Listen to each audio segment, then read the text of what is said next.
मैं आपके इस प्यार के लिए, इस स्वागत सम्मान के लिए आपका बहुत बहुत आभारी हूं।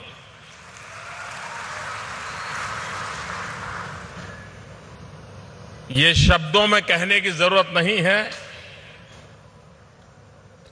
कि कच्छ के साथ एक मुख्यमंत्री के कार्यकाल के दरमियान मेरा लगाव कैसा था। बार बार आपके बीच आना होता था।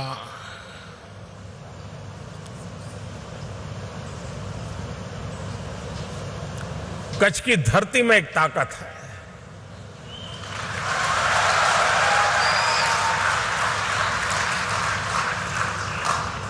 दो 200 साल पहले भी अगर कोई कच्छी दुनिया के किसी छोर पे गया होगा, परिवार चौथी पांचवी पीढ़ी होगी, लेकिन अगर बीमार हो जाए तो उसका मन करता है कच्छ चले जाएं, तबीयत ठीक हो जाएगी।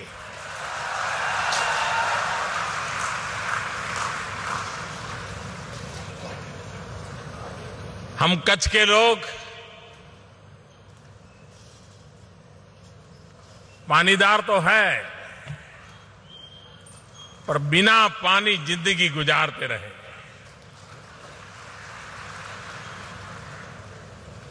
पानी का महात्म्य क्या होता है, ये कच्छ के लोग भली भांति समझते हैं। विराट समंदर, मरुभूमि, पहाड़,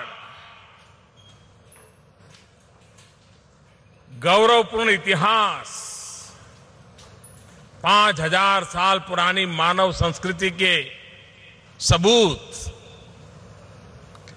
कच्छ के पास क्या कुछ नहीं है।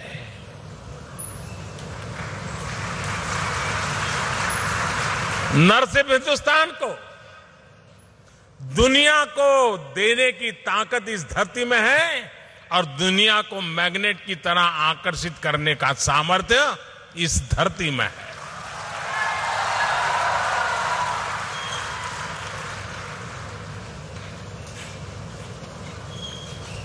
अभी नितिन जी बता रहे थे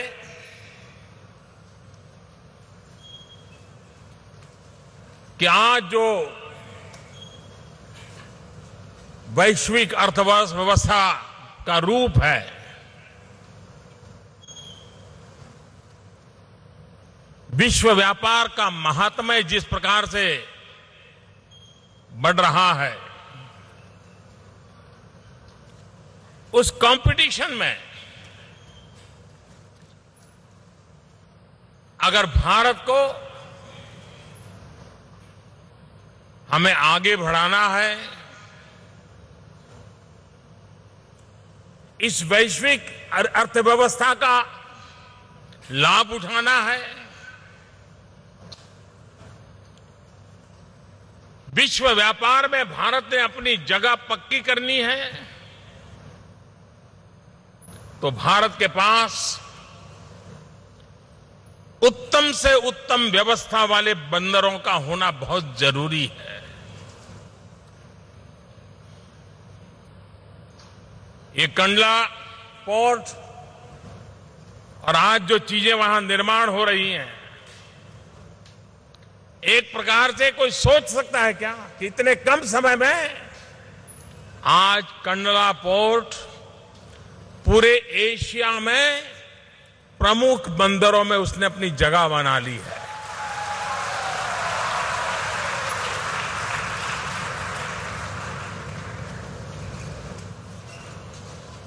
पिछले 1-2 साल में चाहे लिक्विड कार्गो हो, चाहे ड्राई कार्गो हो,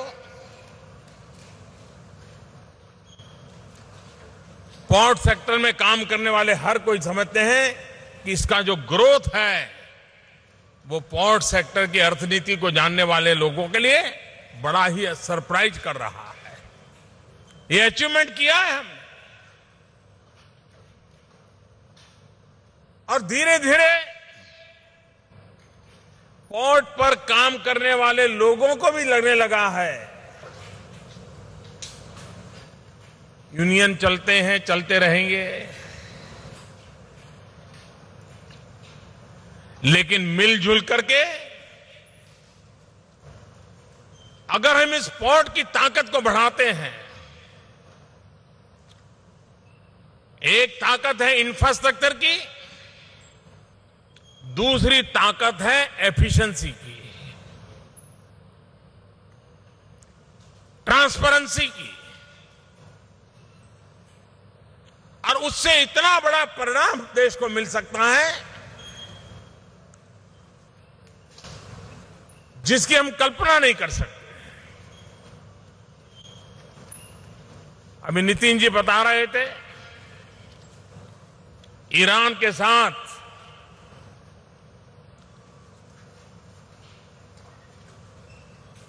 चोबर पोर्ट, उसका एक निर्णय हम लोगों ने किया है।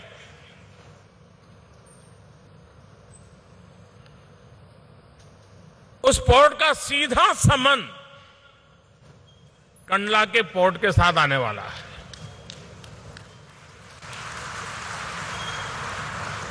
चाबहार पोर्ट और कंडला पोर्ट, इन दोनों का जुड़ना, इसका मतलब यह होता है कि विश्व व्यापार में अंगद की तरह कंडला अपना पैर जमाएगा, इतना बड़ा परिवर्तन आने वाला है।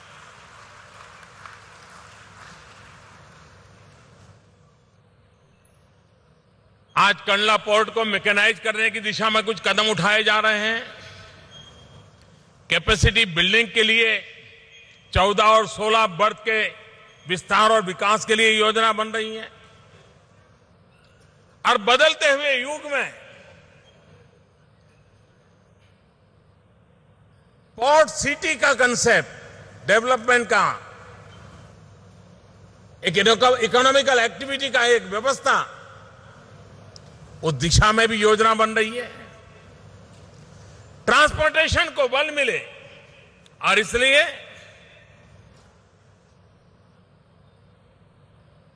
उस प्रकार के मार्ग की रचना जो ट्रैफिक को स्मूथ करे, हिंदुस्तान के कोने कोने में हमारा सामान तेजी से पहुंचे, जिस प्रकार से समुद्र में टर्न अराउंड टाइम,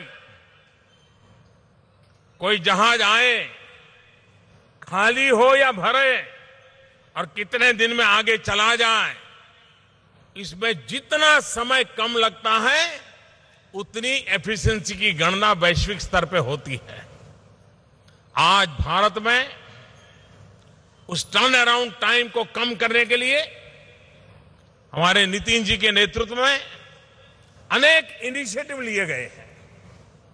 इस टर्न अराउंड टाइम को कम करने में एक व्यवस्था होती है, पोर्ट से बाहर निकलने के बाद अपने सारे ट्रक्स कितनी तेजी से आगे बढ़ जाते हैं। अगर आगे बॉटल नेक होगा तो टर्न अराउंड टाइम के लिए पोर्ट में कितनी ही टेक्नोलॉजी हम लाएं, रुकावट बनी रहेगी। और इसलिए आपने देखा होगा कि आज कंडला पूरे गुजरात के हिसाब से देखें तो भी एक कोने में एक छोटा सा नगर, देश के हिसाब से तो ध्यान भी नहीं जाए, लेकिन आज कंडला में करीब करीब 1000 करोड़ रुपयों के इन्वेस्टमेंट के प्रोजेक्ट आ रहे हैं।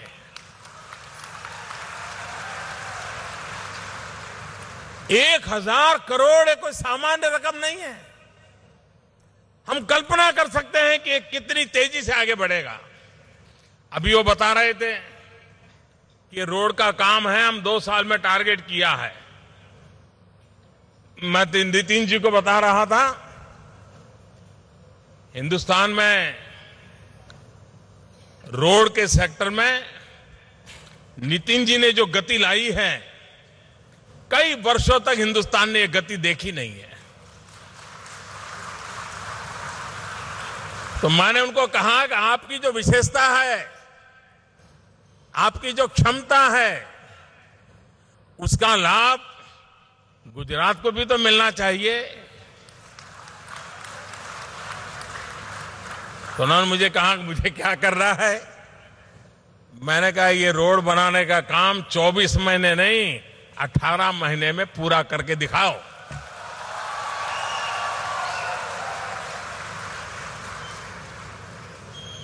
और मुझे विश्वास है नितिन जी को इशारों में कह दे तो भी उस काम को पूरा कर देते हैं। तो मुझे विश्वास है हो जाएगा। आज यहां बाबा साहब आंबेडकर के नाम से एक कन्वेंशन सेंटर भी बन रहा है, विशाल भूभाग में बन रहा है, यहां के लोगों की आवश्यकता के अनुसार बन रहा है। लेकिन मैंने उसका जो प्लान देखा तो मुझे लगता है शायद रवि बड़े डरते डरते बनाया है। उसको लगता है पता नहीं इतने पैसे कहां से आएंगे, कैसे होगा। तो मैंने नितिन जी को कहा है कि ऐसा छोटा मत करो,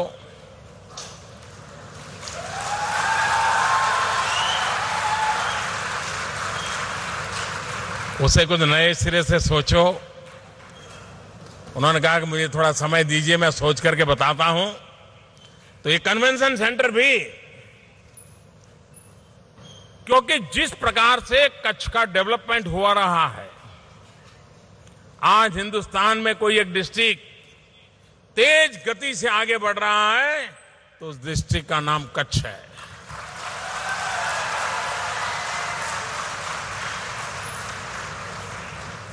और कोई कल्पना कर सकता है 1988 में भयंकर साइक्लोन ने हमको तबाह कर दिया था। 2001 भूकंप ने हमें जमींदोज कर दिया था। लेकिन इस मिस्ट्री की ताकत देखिए, यहां के लोगों की खुमारी देखिए, आज कच्छ फिर से चल पड़ा।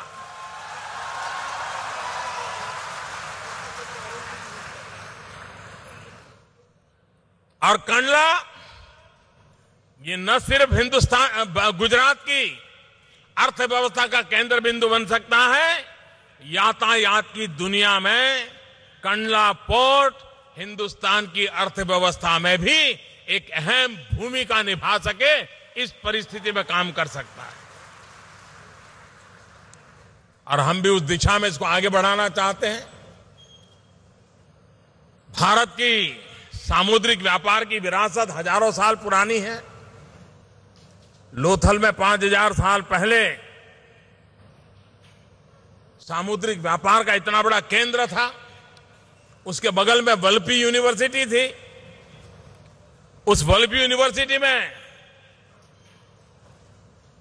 80 से ज्यादा देशों के बच्चे पढ़ते थे।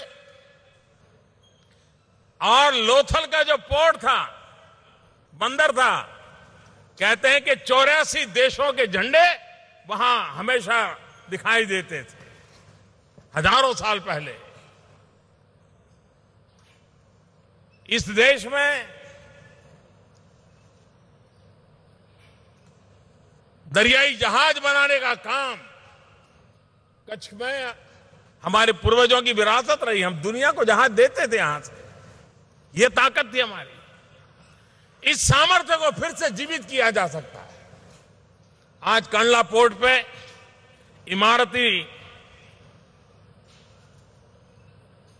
लकड़ी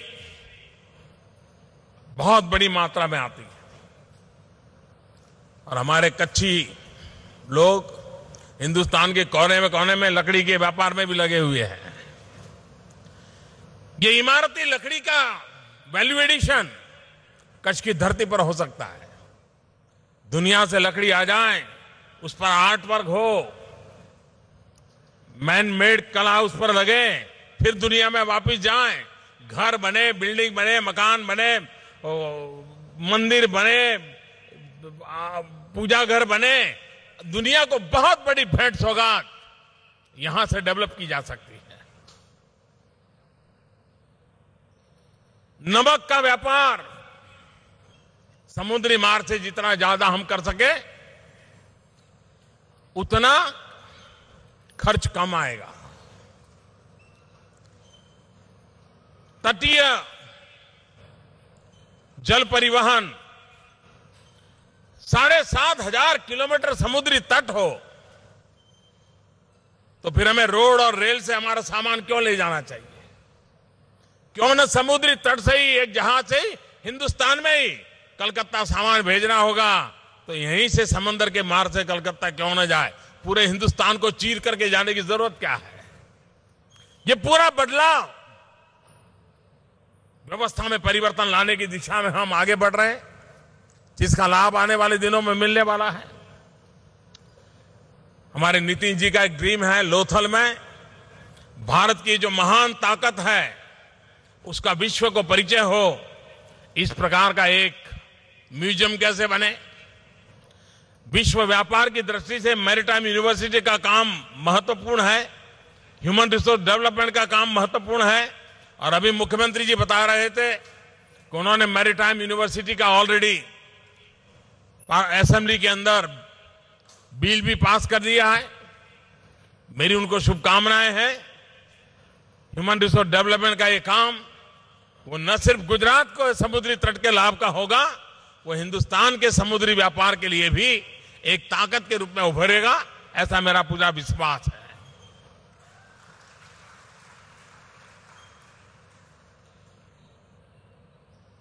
भाइयों बहनों, 2022 भारत की आजादी के 75 साल हो रहे हैं।